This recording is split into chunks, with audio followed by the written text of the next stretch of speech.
বন্ধুরা, এটা আমার চ্যানেলের সবথেকে প্রথম ভিডিও। তো welcome back to my channel বন্ধুরা।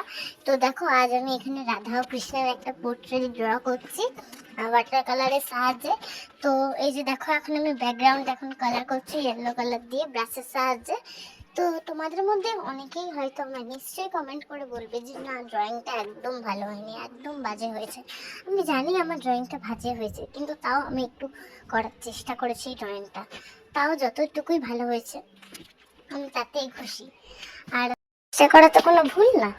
চেষ্টা করলে যদি খারাপ হয়, খারাপ হতেই পারে সবার, সে আমার হোক বা তোমার। তোমরা যারা আর্টিস্ট বা তোমরাও কোনো ছবি আঁকো, তাদেরও কিন্তু অনেকেরই ভুল হতে পারে এবং তারা ভুলটা কিন্তু শুধরেও নেয়।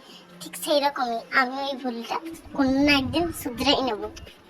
কাছে এটাই অনেক। কেননা আমি ছোটবেলায় একটা ফুল পর্যন্ত আঁকতে পারতাম না, একটা পাতা পর্যন্ত আঁকতে পারতাম না।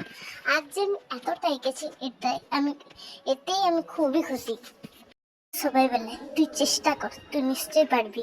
চেষ্টা করতে করতে একদিন কোনো না কোনো একদিন তুমি সফল অবশ্যই হবে।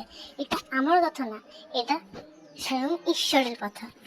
বন্ধুরা, তোমাদের এখন আমি অনেক জ্ঞান দিয়ে ফেলেছি।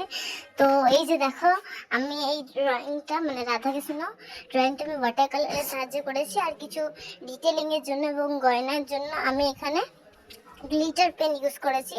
তো এই যে দেখো, আমি মানে পুরো ড্রয়িংটা কমপ্লিট করে নিয়েছি গ্লিটার পেন দিয়ে। আর এখানে কিছু কিছু ছোট ছোট শেডিংও দিয়েছি। তো এই দেখো বন্ধুরা, আমার রাধা ও কৃষ্ণের ফাইনাল লুক কেমন হয়েছে অবশ্যই সবাই জানাবে। বন্ধুরা, আমি তো এখন নতুন, তাই আমার পাশে থাকার জন্য একটুখানি সাবস্ক্রাইব করতে ভুলে যেও না। বাই।